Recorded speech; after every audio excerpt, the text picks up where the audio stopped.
Jadi sekarang sesungguhnya Tuhan telah memelihara hidupku seperti yang dijanjikannya.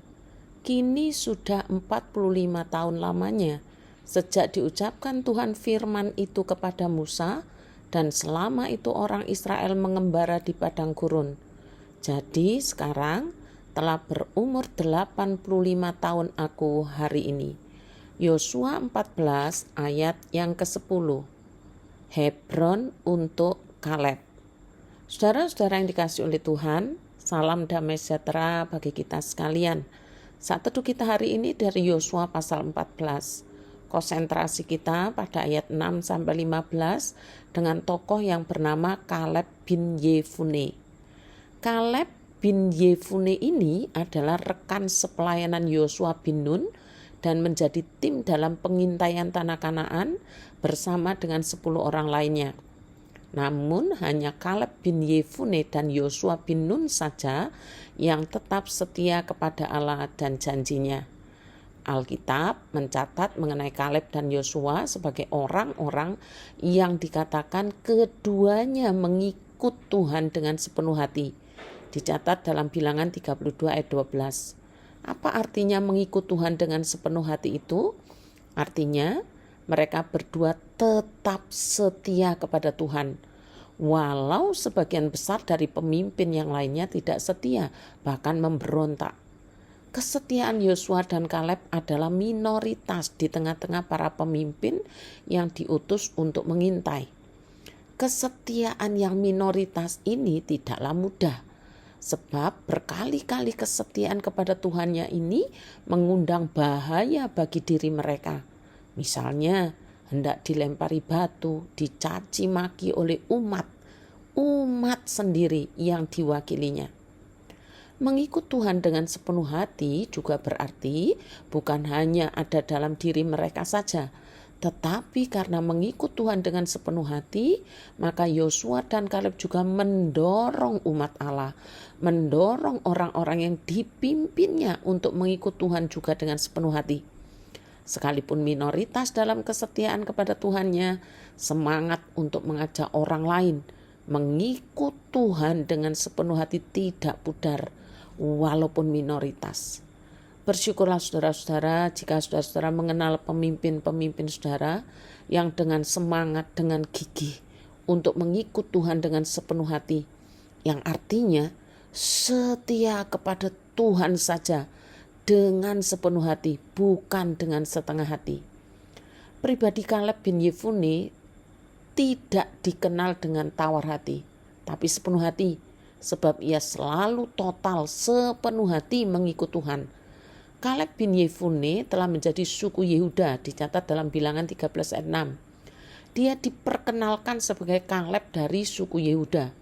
Kalau kita kaji dari 1 Tawarik pasal 4 ayat 1 ayat 13-15, ada catatan silsilah Yehuda. Namun bagi Kaleb bin Yefune dan Otniel, hakim-hakim, tidak disebutkan asal usul atau akar keturunan mereka. Hanya dicatat bahwa mereka berasal dari suku Yehuda. Hal ini menunjukkan bahwa garis keturunan keluarga Kaleb bin Yefune bukanlah orang Israel asli, bukan orang Ibrani asli, tetapi mereka masuk menjadi suku Yehuda di kemudian hari.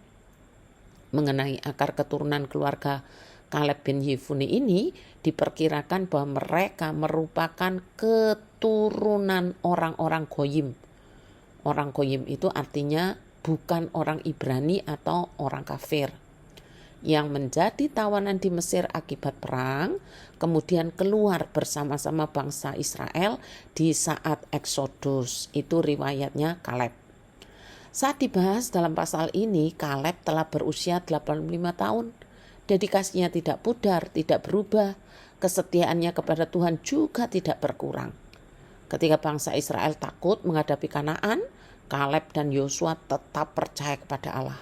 Akibatnya, hanya mereka berdua dari generasi sebelumnya yang diizinkan masuk ke tanah perjanjian.